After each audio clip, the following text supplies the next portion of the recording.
All right, welcome everyone to the MILPA show. We have another episode for you. And I'm going to introduce our guests. We have Azucena Barrios, Joel Hernandez, and Stacey Palmerin of CCA, the Center for Community Advocacy. And we have Jennifer Vasquez of the Big Sur Land Trust. And so you'll learn more about them. We're going to start off with some thorns and rose petals and a movie that resonates with your life right now. So feel free to take it away. I'm going to call on Stacey. Hey, so for thorns, I would say that I haven't done a lot of exercise or watched what I ate, but I think my emotional being is really well, so that's good. So I think that would be my rose petal. And for a movie, I keep on thinking about Finding Nemo for some reason with the just keep swimming motto. So that's really good. But there's also a film that my school allowed me to watch, which is called Hailing Cesar by Eduardo Chavez, the grandson of Cesar Chavez, and it was an amazing film about the farm worker experience. So that's my rose petal and thorn. Awesome. Feel free to popcorn. Call on somebody. All right. I want to hear from Jennifer. I have to say, Stacey, Finding Nemo was the movie that was on the top of my head. It was crazy.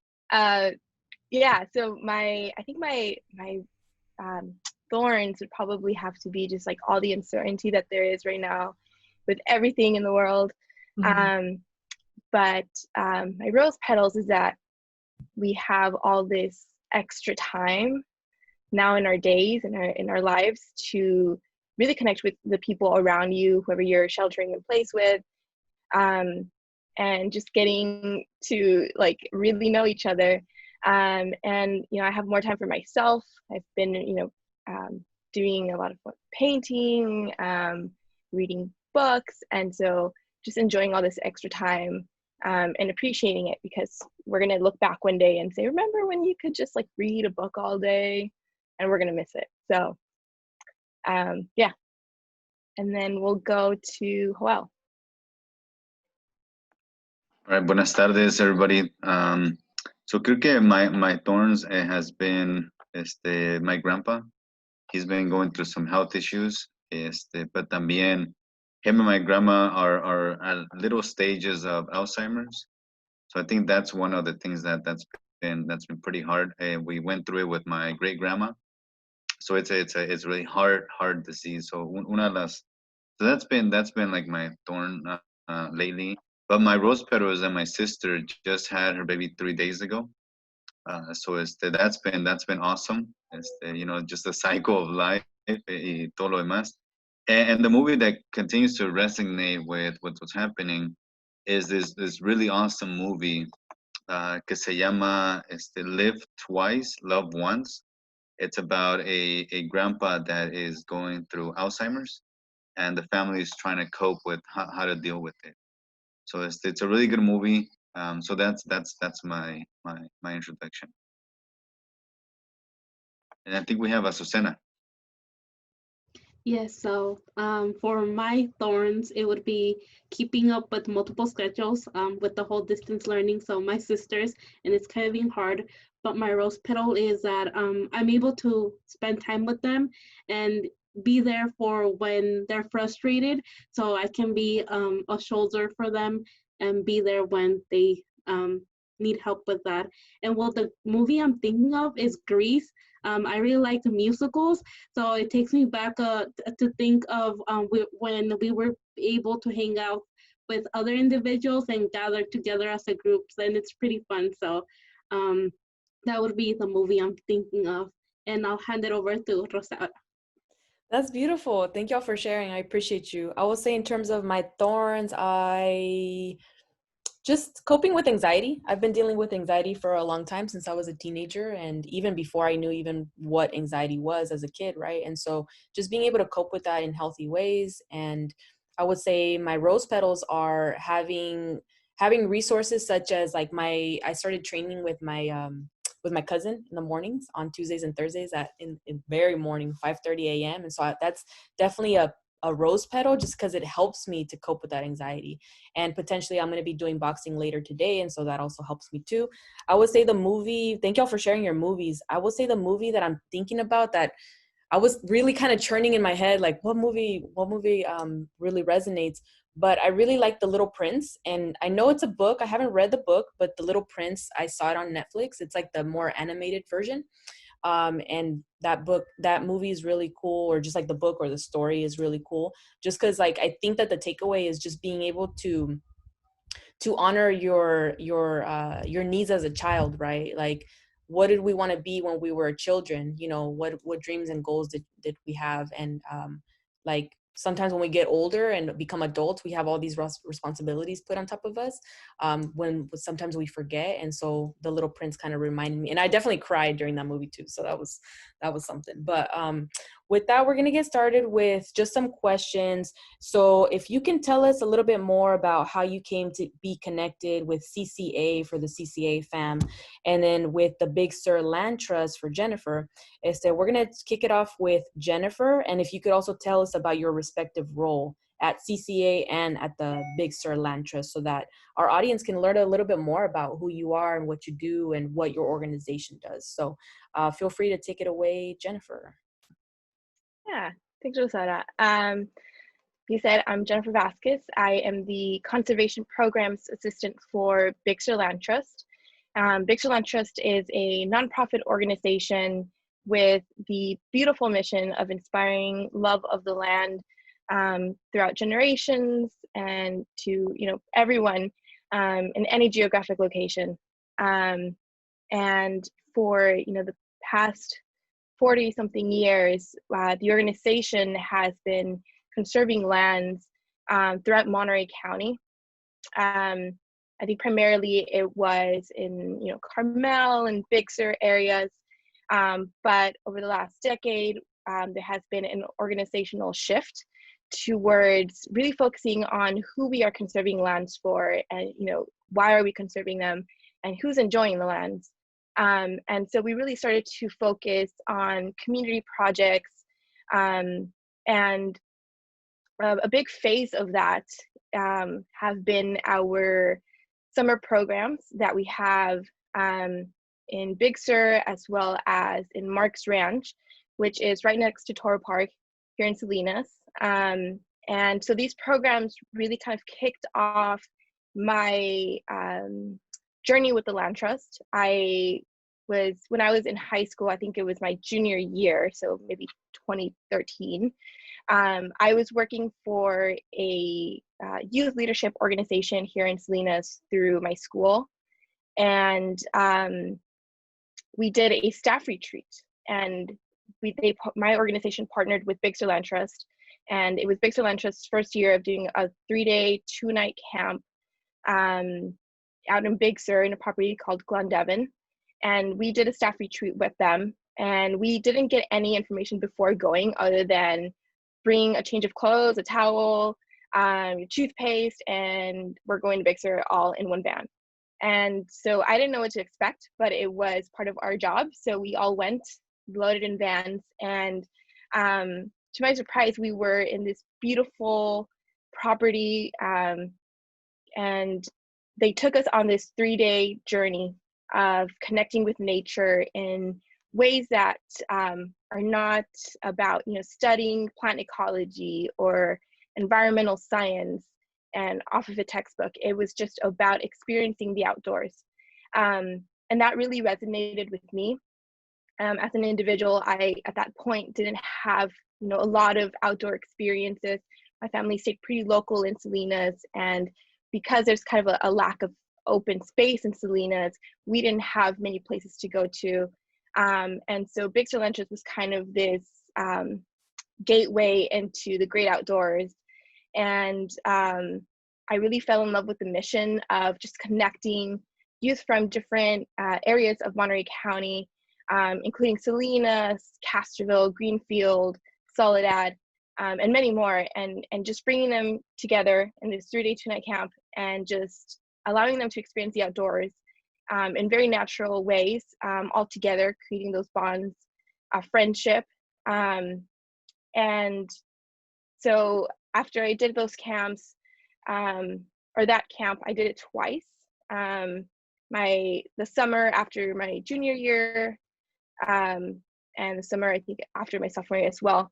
And so I actually went off to college in Santa Barbara, and came back every summer to have that opportunity to work for Big Sur Land Trust during the summer camps. So I was a junior counselor, and then kind of just gained responsibilities every summer, which was pretty neat. And soon I was like running camps, which was just incredible that this organization with this brand new like summer camp program would allow this youth leadership program to kind of take over and really develop itself. And so I did that throughout my college summers. Once I graduated college, I was looking for a full-time job, and Rachel Saunders, who is the director of conservation, reached out and said that she had this opportunity to work with the conservation department, which it just sounded amazing because the conservation department does so many great projects. They're constantly looking for different areas of different counties. What properties can we purchase and restore and give back to the community. So I jumped at that chance, and I get to work on the Carr Lake Project, along with other projects, including some in Carmel.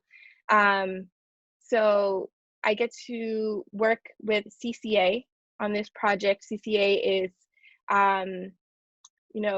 they have so much knowledge about community work in Salinas that we really find their knowledge, their experience vital to this project in Carr Lake taking off and being successful, because it is a community project. It's not a project that Big Sur Land Trust is coming in and doing it all on their own and then just leaving it for whoever enjoys it. It is really community led, and so CCA has just been a big part of our journey, and Hoa will touch on that a bit more. But suffice to say, I've been on a bit of a journey to get to this job position. I didn't expect to be in conservation until like 2 years before I got the job. I was studying aquatic biology, so that major is really kind of far off from land conservation. And a lot of people mentioned to me when I was graduating, they're like, what are you doing for a job? And I said, well, I think I'm going to go into conservation. And a lot of people kind of knocked that idea down just because it is like completely opposite of what I majored and studied for. But there's just such a compelling aspect of this work, because it's not just about conserving land. It's about working with people and making sure that we're a community that shares outdoor experiences and outdoor places together, and that's kind of been my driver in working on this project. Awesome. Thank you so much, Jennifer. Feel free to popcorn, call on somebody. Yeah, we'll go to Stacey. I'd love to hear more about her story. Yes, so I'm here on behalf of Center for Community Advocacy with Azucena Joel. And I was a sophomore at North Salinas High School. I was doing community service hours during the spring of 2017, I believe. And I got invited to a house meeting at Joel's house. And there he was with Azucena and another high schooler named Mariluz Tejada, I believe. And then there they were educating community members about their rights so that they're safe if they are confronted by ICE. And I just loved the work they were doing. I was in awe, and I was like, I didn't know you could do this. Like, they're like the heroes of the community. And I just wanted to stay in touch with them, and we did. We stayed connected. And now I have lots of opportunities to build on my leadership, like with working with other youth. We work on like how to build our civic participation. Like the Carr Lake Project is an opportunity for youth to put their input in, like what they want the space to look like. And there's also like taking ownership of our education. We're learning about we're educating each other on our A through Gs, our own high school experiences, and how to get financial aid as first generation college students, and different paths to take after high school. So I would say that's my role in Center for Community Advocacy. It's youth leader, and it's been a lot of fun and very eye-opening. So yes, thank you.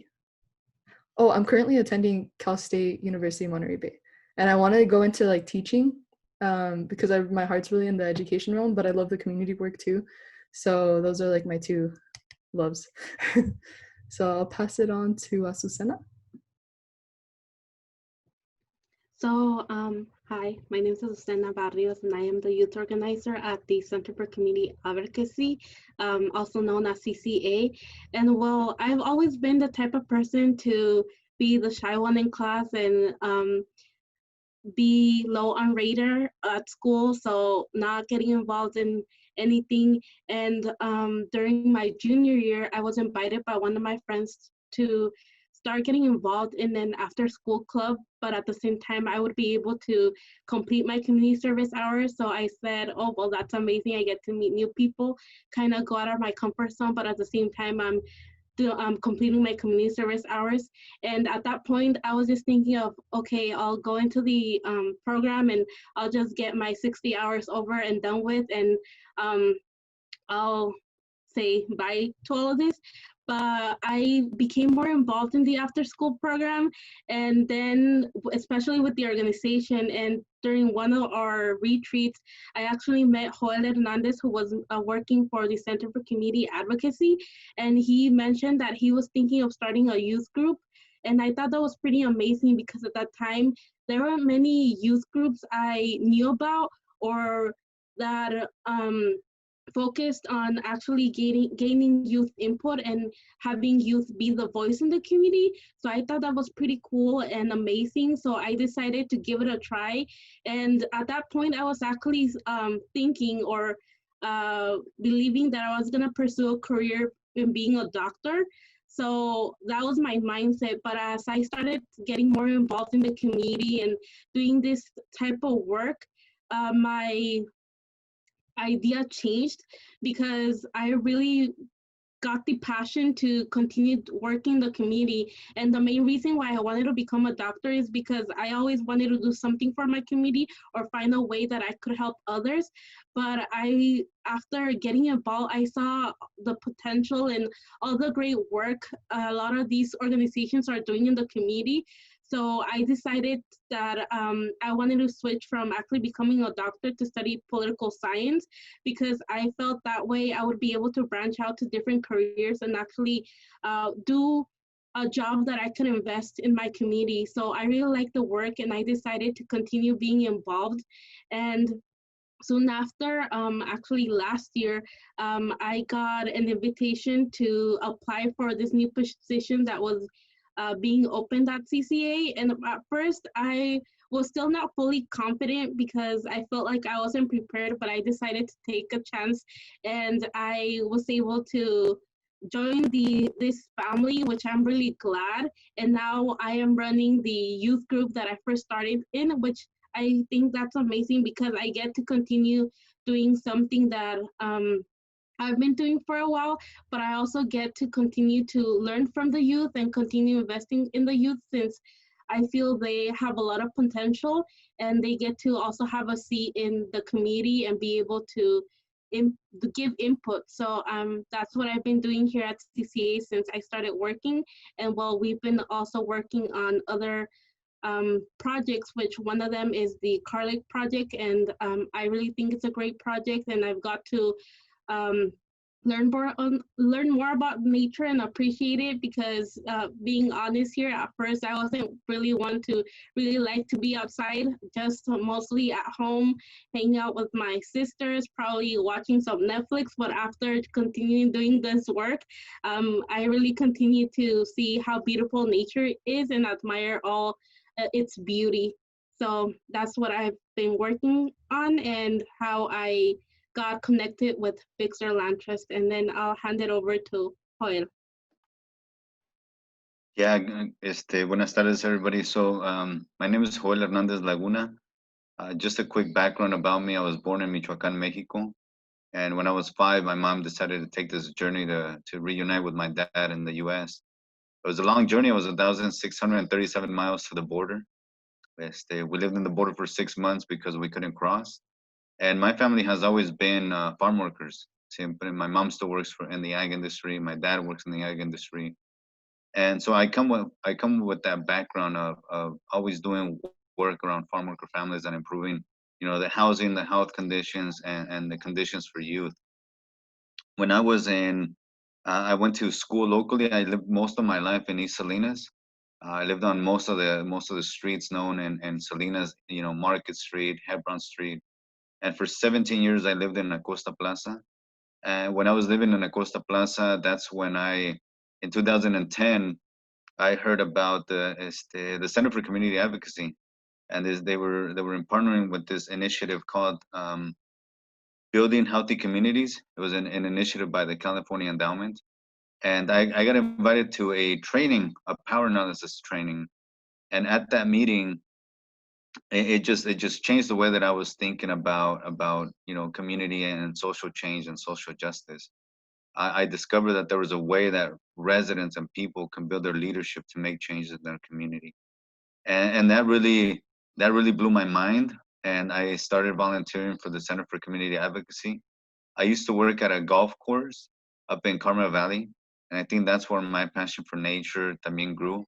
In Mexico, I lived in the sierras de Michoacán, so that always we had a lot of nature out there as well. So there's been a passion for nature.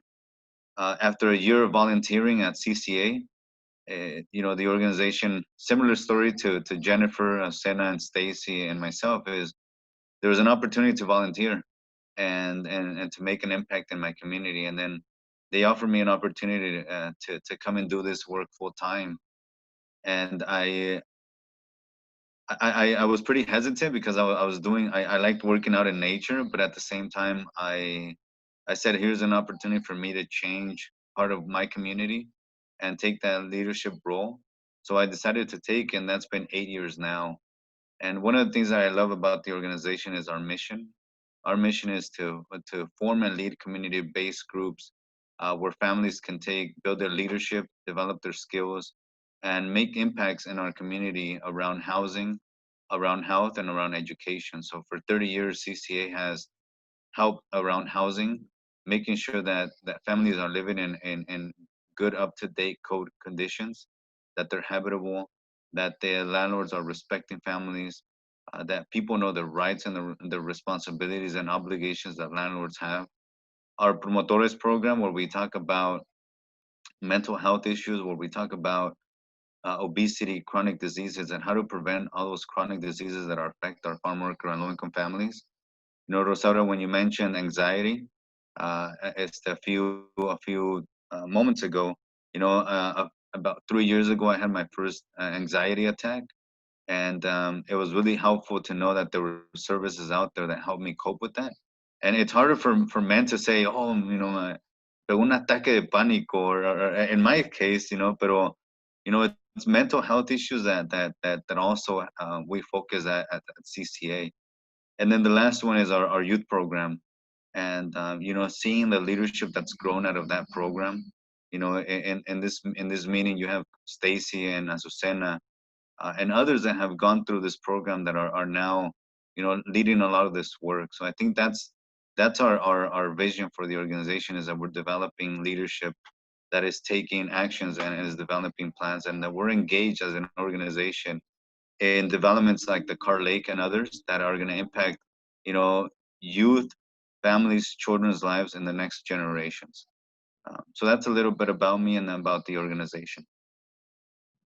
Awesome. Thank you to everyone that shared. And I feel like the work that you're doing is really important, and there should be, hopefully, like at a younger and younger age, young people that are getting involved in their communities, and learning about the history of their communities, especially in Salinas, where there's a lot of farm workers, and in general, like the area of Salinas Valley, and then Big Sur, right?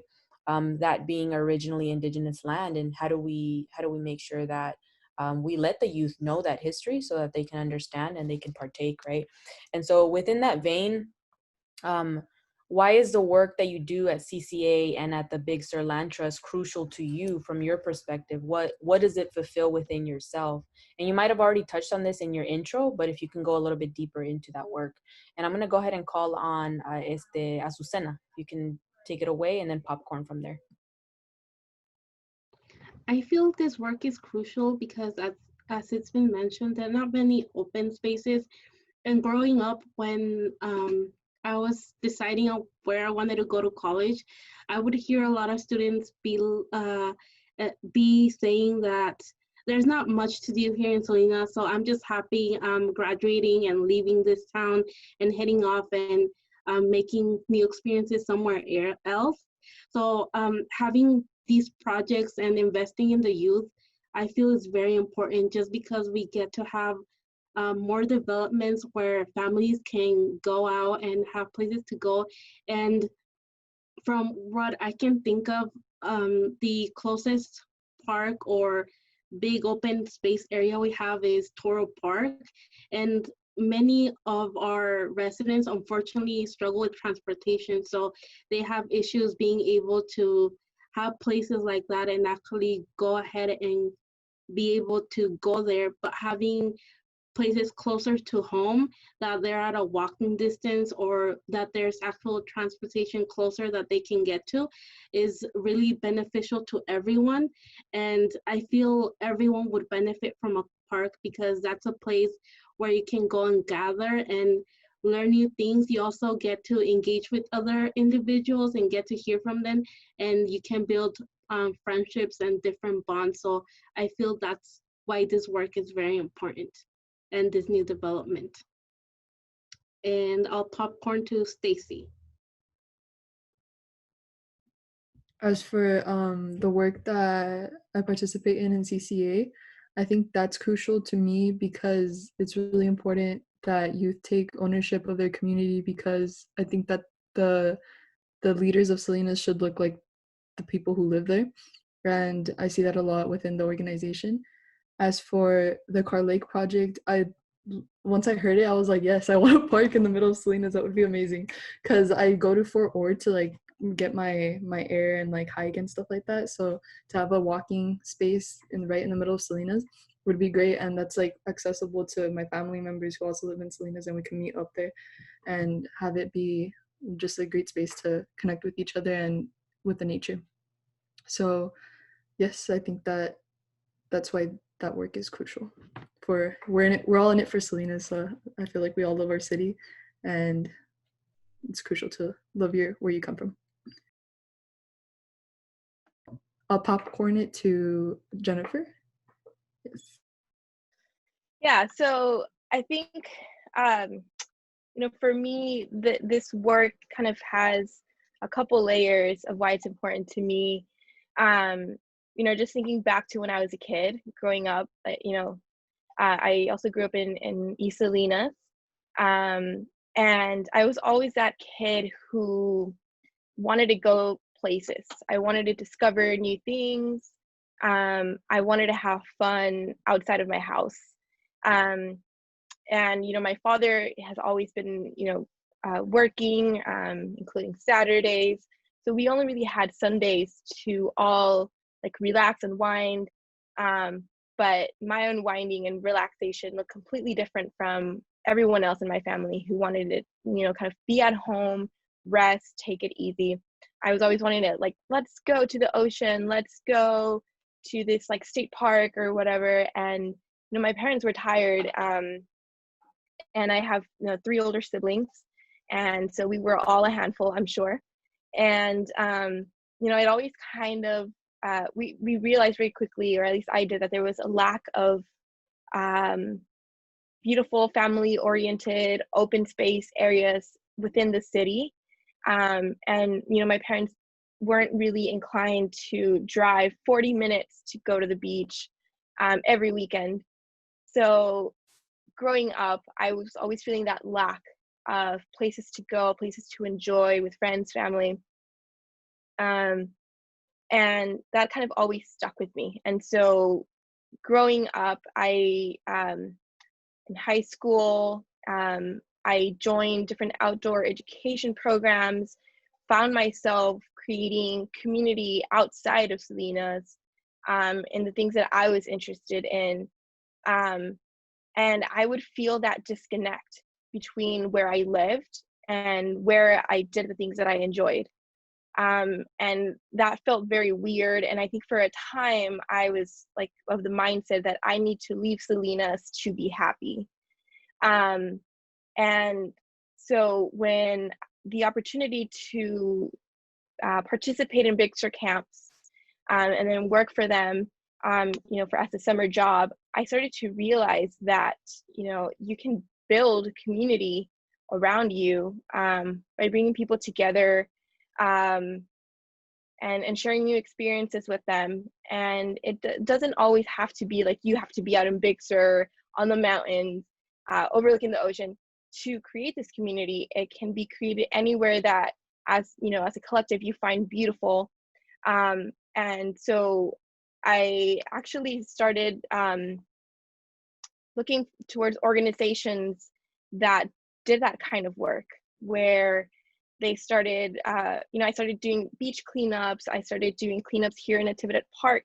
And I started beginning to realize, like, we have so much beautiful spaces here in Salinas that maybe they're not taken care of as much as we would like to, but we're all here. We can do that ourselves, right? And I did some work with Return of the Natives when I was in middle school, and so we would go clean Natividad Park.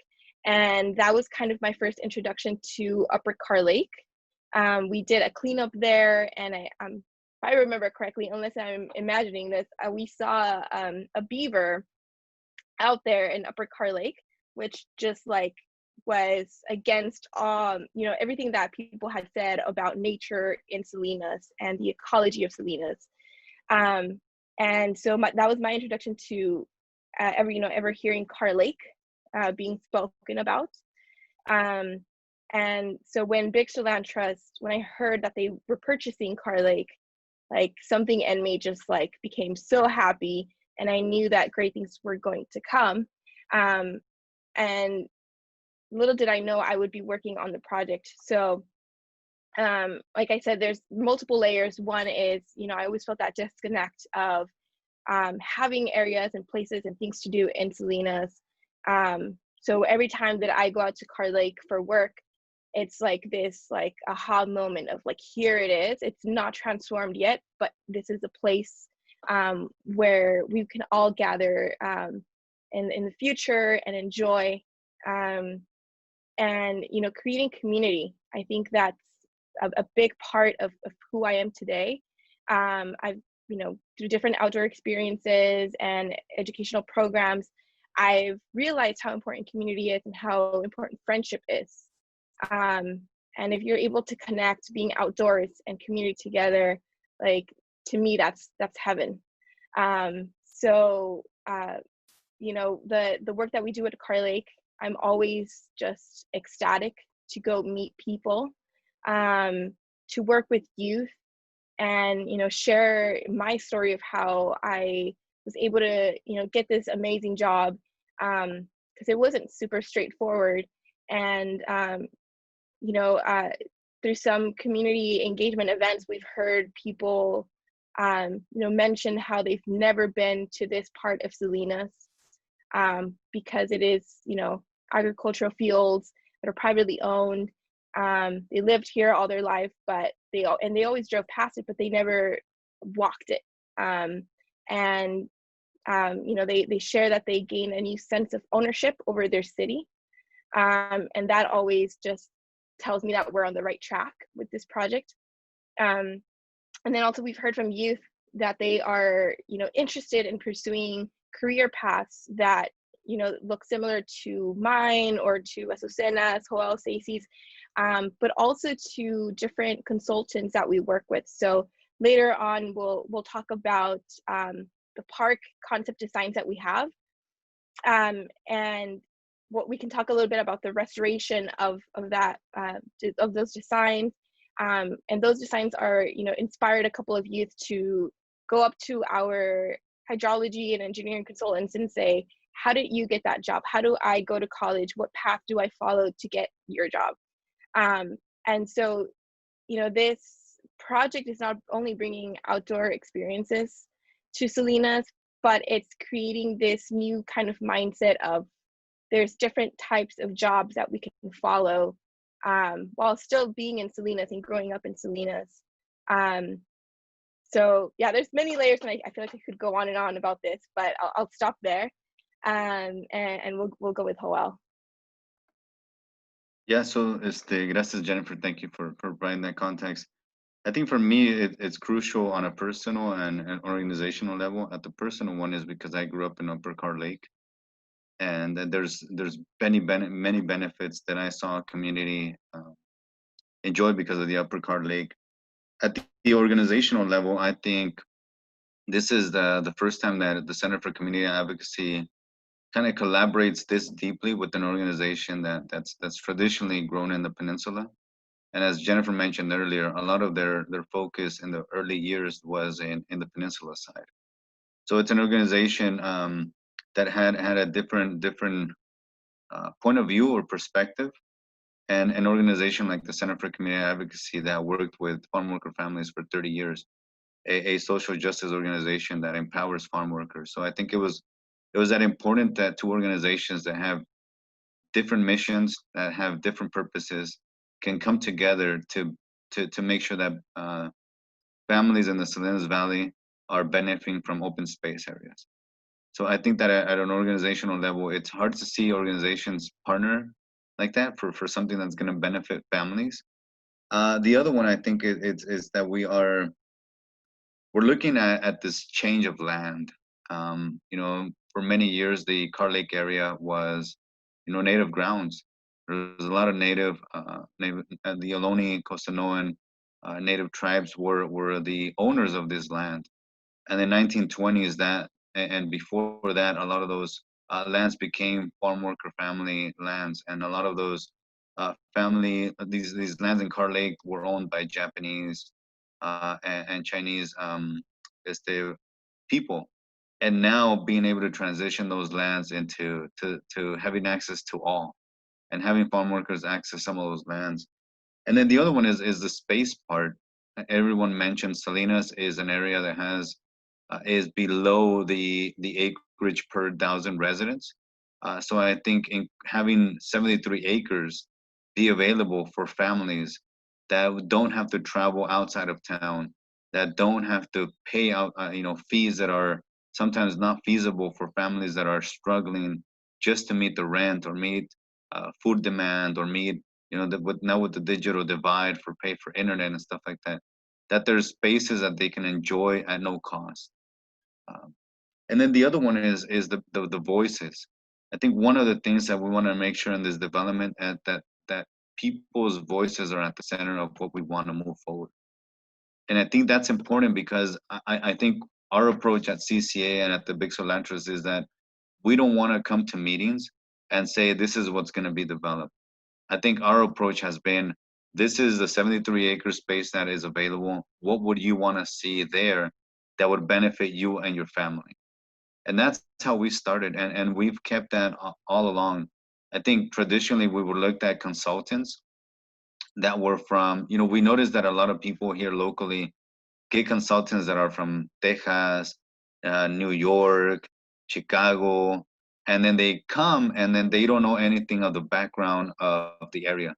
And it seems that we have to invest time in educating them about our area. And this development is crucial because we've been making sure that the consultants are local, and that consultants are not here saying, we're the experts, we know what's going to be developed. It's like we've had to put a hold on some and say, our approach is different. Our approach is that we want to listen to people, we want to hear what they say, and we want you to make sure that the demands that the people are needing is that they fit into your plans, and you give us something that's produced by the people. So I think that's the other one that we want to make sure is that this Carr Lake development is developed by the people for the people. And I think that's really important. We always at meetings that we have, we want to make sure that we're checking ourselves and saying, is this really what people heard? And I think one of the things that we made sure is that we've had consultants kind of come back 3 to 4 times just to reaffirm with residents that that's what we heard. And I know that's hard for some consultants because they, you know, it kind of pinches their ego a bit in a way. I feel that it does because we are saying no, come back again and move this stuff that community is saying to move around in the developments and come back and make sure that we're reaffirming those. So I think that's the other one, and I want to make sure that the Carr Lake development is an area that people feel that they also are that they deserve, because you know a lot of the stories that we have is that a lot of these areas are outside of our reach. You know, it's that the beach is outside of our reach. Big Sur, you know, it's out of a distance wise, it's out of our reach sometimes for families. So can we develop something that's going to be benefiting the families in Salinas, in Salinas? So that's why I think this development is important. It's the organizational part, the voices, it's the space, and the benefits are all coming together. Yay, thank y'all for sharing. And I definitely understand that frustration of the community is giving input and the city still wants to bring in consultants, and it can be a really annoying process just because like, but we're submitting public comment and we're sending emails and we're Right. doing like in-person gatherings, and you're still not willing to listen to what the community is saying. And so with that, perhaps we can transition into the, and thank you to everyone for sharing. We can transition into the presentation on the Carr Lake Community Engagement Center and Classroom. That way people have already, our audience have already heard Carr Lake, right? But people are probably wondering, well, what is that exactly? And so feel free to screen share Azucena so that people can get a better idea of what the Carr Lake Project is.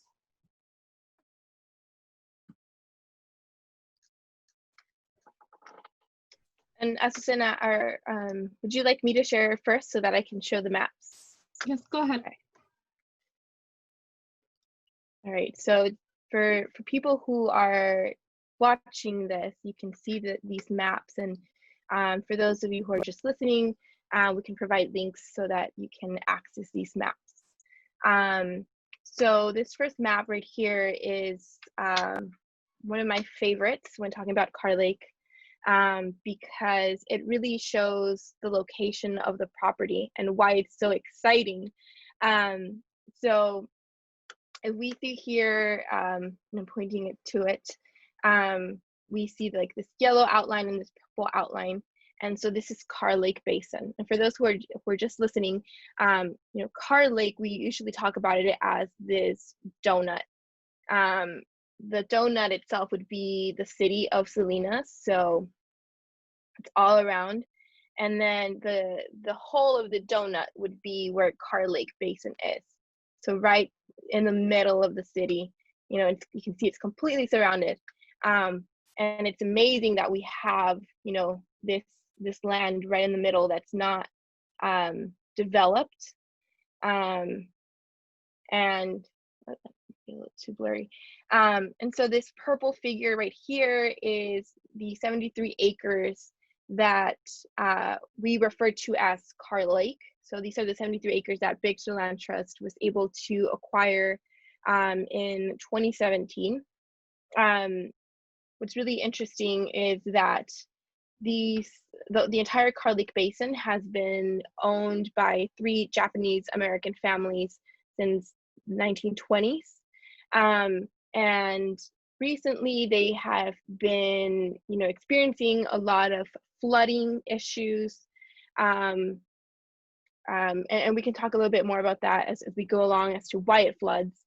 But, you know, all these floods that happen during, you know, the winter and through heavy rainstorms make this area not as viable for agriculture. And so the Ikeda family was willing to sell this 73-acre property to Big Sur Land Trust. And so, let's see the next map here. So here is a bit more of a close-up, and we have 3 creeks that go through Carr Lake, We call them creeks endearingly, but in reality, they are just agricultural runoff ditches at the moment. And historically, Carr Lake has been a swampy, seasonal dry lake bed where it's dry during the summer months, but it can be pretty. It can hold a lot of water during the rainy seasons. And historically, there's been these creeks that go through the property. They were converted into ditches to drain the land of water and make it viable for agriculture. One of the reasons that this property floods quite often is that these three creeks come in to the property and they meet up. And so this area we would call the Four Corners, because we have Gabalon Creek, Natividad Creek, and Alizal Creek all meeting. And then they all head out towards the ocean through this reclamation ditch here. And sometimes if there is heavy rain and that combines with trash that is caught in these ditches, water can actually backflow into the property, and the water would spread in all these fields where we are growing our vegetables. So that's one of the reasons that it floods. And so, like I said, it's not super viable for agriculture anymore.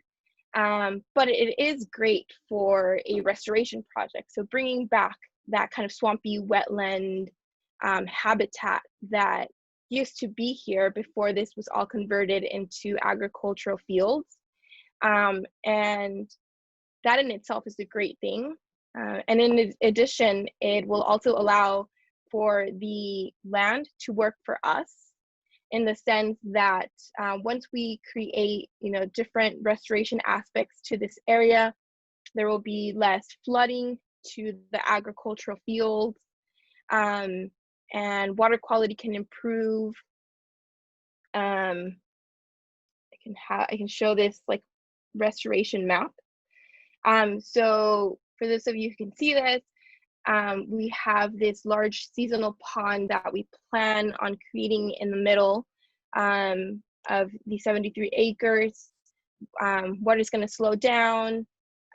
Sediments and excess nutrients, water pollutants will all kind of be filtered out by different wetland plants.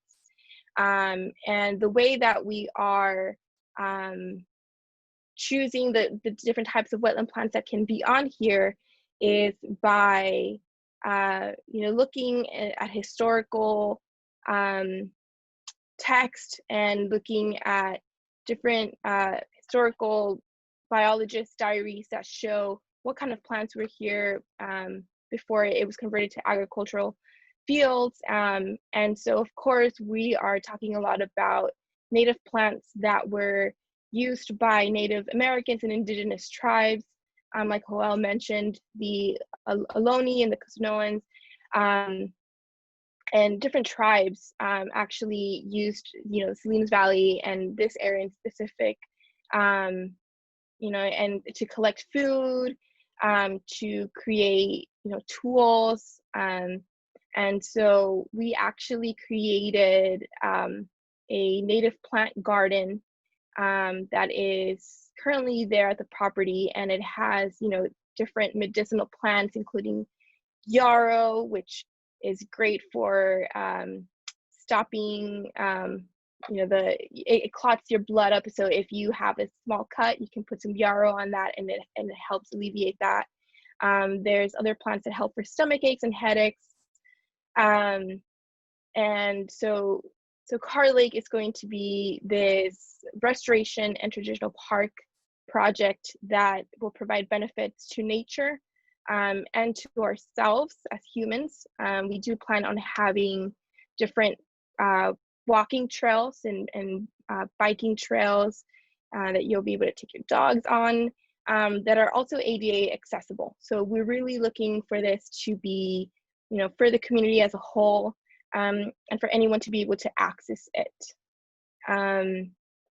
And then I won't talk too much about the traditional park aspect, so I'll let Joel talk about that and how that was designed. But yeah, so Carr Lake is right now all ag fields, but it will, we're looking forward to converting it to this beautiful restoration area that will, help with flooding issues. It'll provide a central area in the city of Salinas for people to come together once we can do so safely, and to enjoy being out in a nature area. I know that in Salinas we have a lot of grass fields for soccer, but not so much of like native plants and shrubs. So that's kind of what, a big overview of what Carr Lake is and what we hope to do with it. And then Rosaura, and everybody, when CCA started, organizing around, and maybe if you can leave that slide up would be great, Jennifer. I'm going to reference some of those stuff. Mm-hmm. When we started organizing at the end of 2017, the first areas that we began organizing were the apartment complexes nearby, where we went door to door, informing people that 73 acres were now purchased, and that we wanted to develop something that would benefit the communities. And when we were organizing and knocking on doors, we went to this apartment complex that's near the property at Carr Lake. And while we were knocking on doors, we noticed that there was this couple that kept on walking around the parking lot. And like the first time around, I was like, oh, they're probably going to their car. And then their second time around, I was like, they probably think that I'm selling something. Because they would see me knocking at several doors, informing people. And then they went around, and I said, maybe they're curious and they feel unsafe that that there's this person knocking on doors and there's people, knocking on doors. And then they went around the fourth time, and then I just encountered them, and I said, oh, I just introduced myself, Joel Hernandez, from CCA, and I just I'm here, informing just people. I wanted to make sure that they felt safe, and I wanted to feel safe también. And they said, and I was curious, and I asked, nomás que veo de que andan caminando around the parking lot. And they're like, oh yeah, no, we do this every day. Me and my wife, we try to get our exercise. We can't walk on Natividad because it's a 45-mile-per-hour road, and cars are too fast, and we can't walk on the fields because it's private property, and if we try to walk on those fields, the owner kicks us out. And this was traditionally, because it's farm and there's a lot of ag industry and pesticides. And then I mentioned to them, and then that family has been fully engaged. And a lot of the families, we found that the common ground was they wanted a space where they can walk and have bike trails. So that's why on the map you'll see that the 60 acres will have biking and walking trails. And I think that's what we wanted to make sure that stuff that were needs from the community were there. And then the other one that I want to reference there is the community center and the kiosco. So a kiosco, traditionally, a lot of people, that when we started organizing around the area, we heard we want a place that's traditionally something that we would see in our native lands of Mexico. And in Mexico, mostly all small towns tienen un kiosco, una plaza. And as you can see on the map, there is a space where there's a kiosco. And I thought that was really important, that they wanted to make sure that they kept that culture aspect of it also included in this plan. And it was hard to explain to consultants sometimes, hey, la gente quiere un kiosco. And consultants and architects would be like, what's a kiosco? Oh, a gazebo. So we wanted to make sure that those were on there. And then the youth wanted to make sure that there were spaces where they can park their bikes. I think there was another idea by youth that said, we got to make sure that there's solar panels, that there's parking where school buses can park. So I thought that was really important, that we're making sure that these developments include everything that you see in this map. And for people that are listening, we can share that link. Everything you see in this map has been an idea by a resident, whether it's a youth, whether it's an adult, or whether it's a senior. And I think that's what defines this development, is that people's voices are included in there. It's not the voice of Jennifer, Azucena, Stacey, or me, or consultants. It's the voice of the people.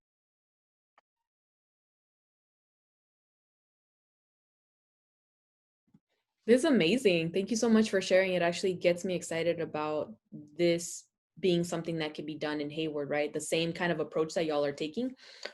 Just because, like, yeah, the need for community spaces is so key, especially in this time, right, of COVID, where a lot of people, I also see community members or like neighbors in the apartment complex where I live that do their walking around in the parking lot and in the actual complex itself, because maybe they don't feel safe because of COVID going to parks, but also because potentially we need more spaces for people to access open land, right? And so with that, I believe Azucena, And then you Rosara, can I add something real quick? I think the community garden, the native garden, has been also important. Jennifer mentioned when we do the tours, because we every month we try to hold 1 or 2 tours where families from Salinas or around the area can come to the property and walk the property and look at the maps. And then the community garden has been something that really impacts people. And the native plants, we've had stories of people that say, wow, I had not seen that plant in like 20 to 15, like 15 to 20 years. My abuelita used to grow it. Tenía una maceta en Mexico, and this is para el dolor de estómago. This is for stomach pain. And it would take them back, growing up. And some families have been like emotional, and they say, wow, it brings a lot of memories of ancestors that have passed on. And it says, you don't know what this plant means to me. It brought me back to remembering my abuelita and my abuelito, and growing up in Mexico and in other parts of South America. So I think that's important, that we're making sure. A lot of people, might feel that, the Latino community doesn't connect to open space. But that's a perspective that sometimes is shared.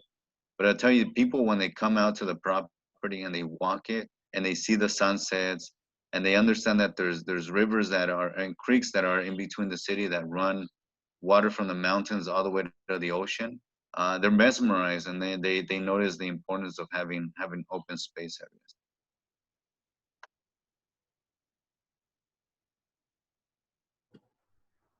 And that's actually amazing that there are people that might believe that Chicanos, Latinos, Mexicanos, brown people are not connected to the land somehow, if so many farm workers are brown people, right? And so just making sure that like us as humans, we do need that space to be able to go out into nature. And sometimes we're not taught that, to just take off our shoes, go into the soil.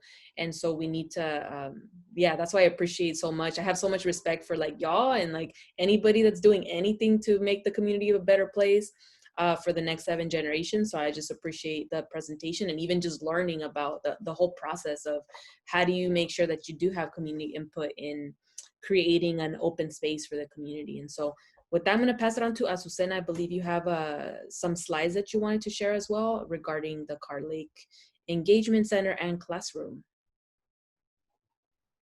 Yes, thank you, Rosara. Let me go ahead and pull it up. Awesome.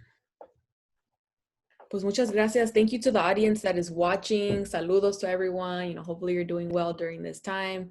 And just shout out to our guests that are here. We're going to post their contact information in the YouTube link description so that y'all can have access to connecting with them. Yes, so as Joel mentioned, we really want the community to be involved in this new development, and we continue to find new ways to get community engagement from other residents. And throughout this new development, there was this new opportunity for us to also be able to create a community center at the property. So next to the community garden, or the native garden we currently have, there's going to be an opportunity to have a community center.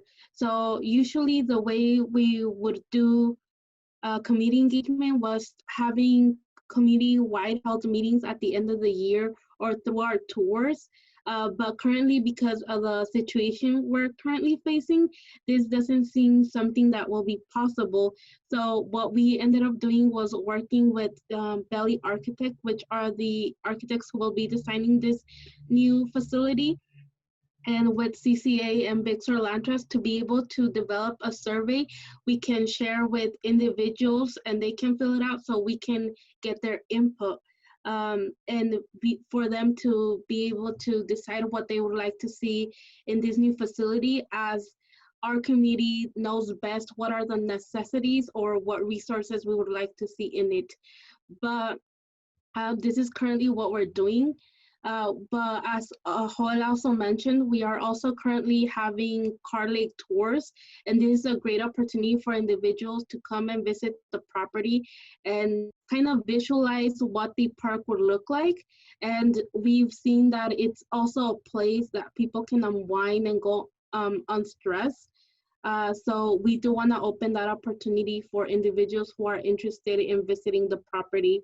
I will be sharing a link with you that maybe you can share with the audience for where they can see upcoming tours we might be having, but also be able to RSVP if they would like to see, since we do want to take precautions and measures for the safety of the staff and the community as well, because of the current situation we are facing. But this is currently what we're working on at the time of this recording.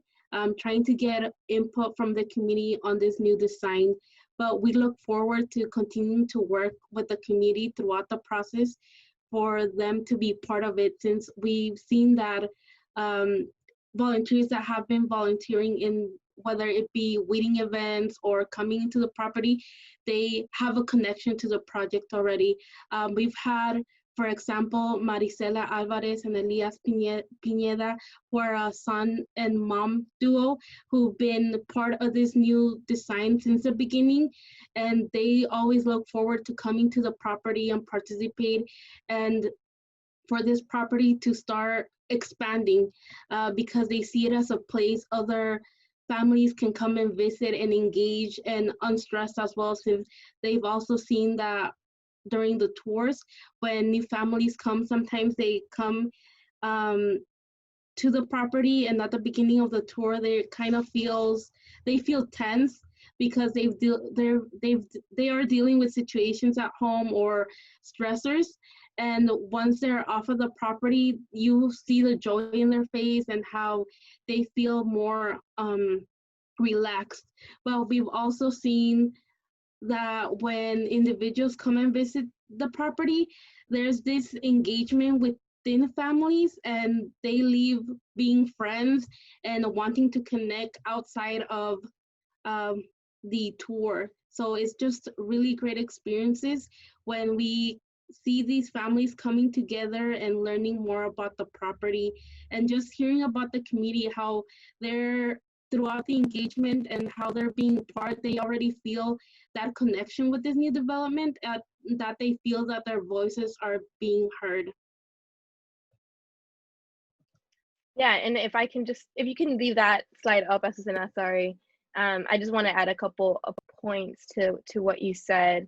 And I do want to acknowledge that we've had some just amazing people come out to our different events, to tours. They hear our spiel about Carr Lake, and instead of saying, okay, I heard it once, I don't want to hear it again, they keep coming back, and they learn new things each time, or they just enjoy the time outside in Carr Lake, which is a beautiful thing. And we've had family units who come right after work without having dinner first, from working in the fields, and they still help very happily and joyfully to pull weeds. And it always blows my mind that they're willing to do that right after work, no dinner, and still be like very grateful to have that opportunity. That always just blows me away. But to kind of expand a little bit on this, community center, with the whole proposed project, with the restoration and the traditional park aspects of the project, we might also have the opportunity to create this new community center, which we, as Big Sur Land Trust and CCA, we don't know like what this community center will provide. We don't know what exactly it will look like. And that's what we want to engage the residents of Salinas on. And I know that by the time this podcast airs, we'll have finished collecting information for this survey, which is our deadline is October 7th.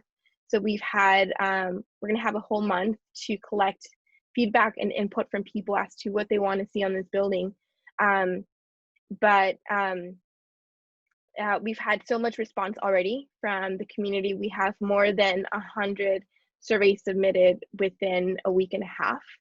And it's a lot of work that has been done by our community partners, ranging from, the City of Salinas, Return of the Native, CCA is doing their own thing, Chispa Housing, and many other very important partners that are helping us to spread the word right now about this survey. So it is like reaching, the whole community, and MILPA is also helping with that, which is amazing. And so we're really looking for, what kind of programming people want to see in this building. And so we have a series of questions of, what would make you want to come back to this community building over and over again? What activities do you prioritize? What would you want to learn in this community space? And so we'll take all of that, and our consultants will take a look at it, and then kind of design create a schematic design of the building. And then we plan on showing that to the community and saying, this is what we heard, and so we put this together, take a look at it. If there's anything that you're just like, how did we forget to include this in this community building? We're going to be collecting that information again, and if there's any, dramatic changes to the design, we'll implement those, and then we'll have a design for the building. But it's another great opportunity that just kind of came up while we were thinking about what could be done in this park.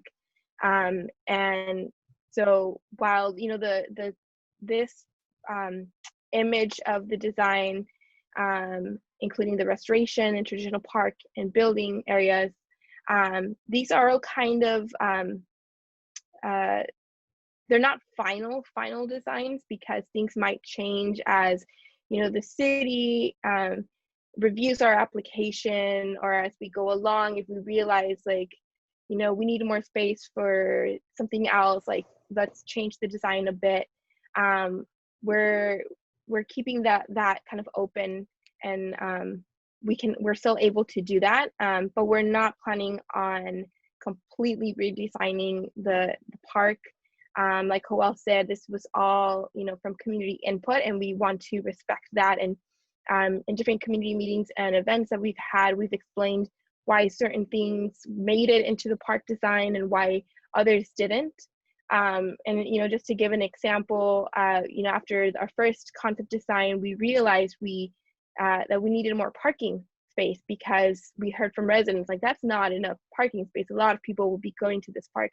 So we, instead of having two buildings, which we originally thought we would have, we decided to create one large building to create more space for parking. But this one large building will also have, office space, breakout groups, breakout rooms, and it will also have this outdoor patio area that will be shaded, and that will allow residents to use that area, as well as local schools who might be thinking of doing field trips, and they want to do some outdoor education. That's something that we heard a lot about, not just creating a park where, families could go to, but that schools could also use. And so the design even has a bus turnaround designed into it. And, this community building will be used hopefully by, different age groups and people who are interested in different things.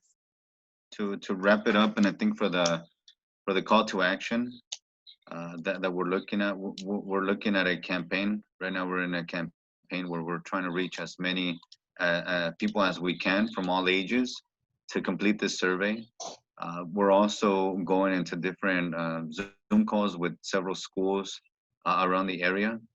We have a campaign going on where we're going door to door around the neighborhood to ask people's input on what are some of the needs that they would want to see them come up in this new community center. Stacey and I were at Radio Bilingüe earlier this week, talking to families about and youth about this development. We're also tabling outside different locations where we know a lot of people congregate to make sure that we get those voices of different people around the area también. And then Stacey and Eduardo, one of our other youth, are also doing sessions where they're educating others about Carr Lake and getting people to complete the survey.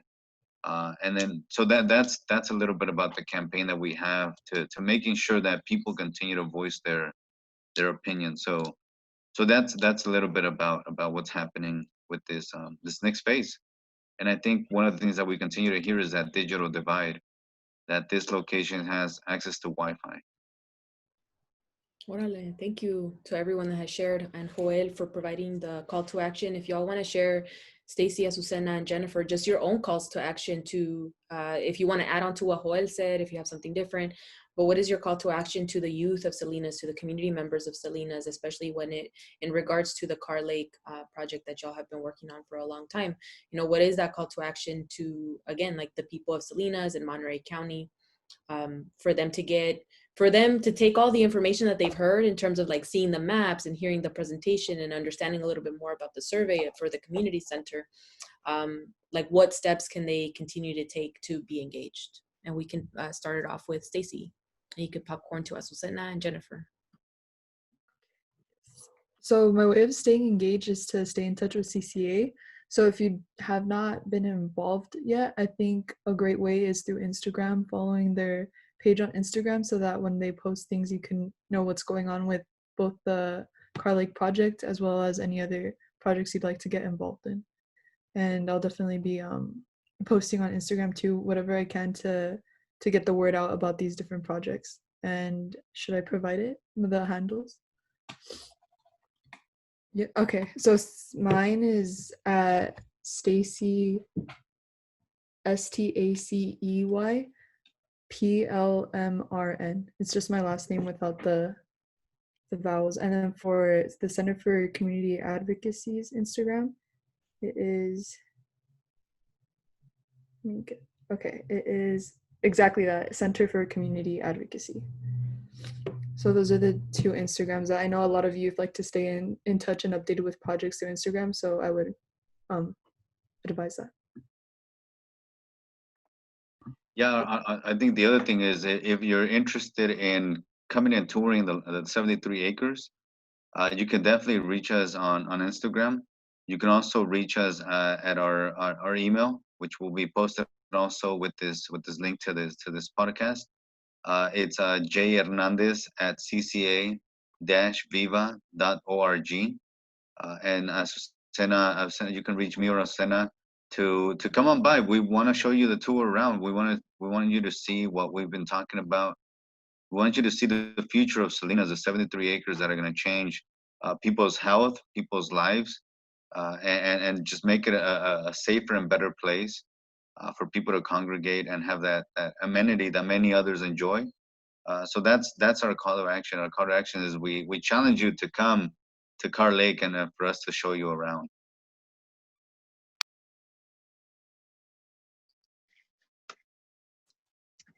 Yeah, and I think you know, for myself and Big Sur Land Trust, you know, definitely check out our website. If you just, you know, Google Big Sur Land Trust, it'll pop up, and you can kind of check out different projects that we're working on. You can see all the maps on Carr Lake, and we also have, you know, frequently asked questions and answers on there. My contact information is also on there. And in respects to Carr Lake, like Joel said, join us for a tour. It could be as formal or informal as you'd like. We can definitely tailor, you know, if you want to know all the science behind it, we can provide that. And if you just kind of want to take a stroll through the area and kind of visualize in person what you see on the maps, we can do that as well. I would say, you know, there's definitely going to be leadership opportunities coming up for Carr Lake, for any youth who is, you know, interested in going before city council. You know, the status of our project right now is that we turned in our project application to the city, and so they're reviewing it, and then the project will go before city council. And so if anyone is particularly supportive of our project and would like to share their opinions and support to the city council, that's something that we could, you know, work on together, or provide you more information so you can voice your opinion. You know, if you're interested in volunteering in some capacity or another with Big Sur Land Trust, I encourage you to just kind of seek us out. Or if you're interested in volunteering with CCA, you know, seek anyone out, and, you know, you'll find more than friendly people who are willing to engage with you and try to figure something out. You know, I think it's we're all, you know, all of us here are a testament to, you know, just saying, hey, I'm interested in your project. Is there any way that I can help? And then following that throughout, you know, whatever journey you have, and then maybe you'll end up in a career that you didn't expect to. So, you know, follow whatever your interests are, and if we can help out in any way, please let us know. Yay. Azucena, any final words as to a call to action, adding to what CCA folks have already mentioned? Well, I just invite everyone to take an opportunity to be able to learn more about their community, support the project. Maybe you can only invest an hour a month, or just a couple times a week. But I think learning more about your community is very important, and you'll get to learn and network with other individuals, and just you give yourself an opportunity to be able to have new experiences. So I just urge everyone to take that leap of faith and be able to learn more about it, and just invest in your community, because as Jennifer and all of us mentioned, investing in your community is very important, and sometimes we don't get the opportunity to be at the table of decision making, and I think this is a great opportunity to everyone to be able to do that. Amazing. Well, I want to thank you all so much, the CCA fam, Azucena, Joel, and Stacey, and Big Sur Land Trust, Jennifer, for coming out and just coming out. Y'all are probably, we're here in the Zoom world, but, you know, being able to be here with us and share with us like everything, the information, the maps, the how people can get engaged, and the benefits that will come from the Carr Lake Project and whatnot. So, con eso, saludos a todos that are watching. Thank you. Have a wonderful day. Thank you. Y que pasen buen día. Gracias.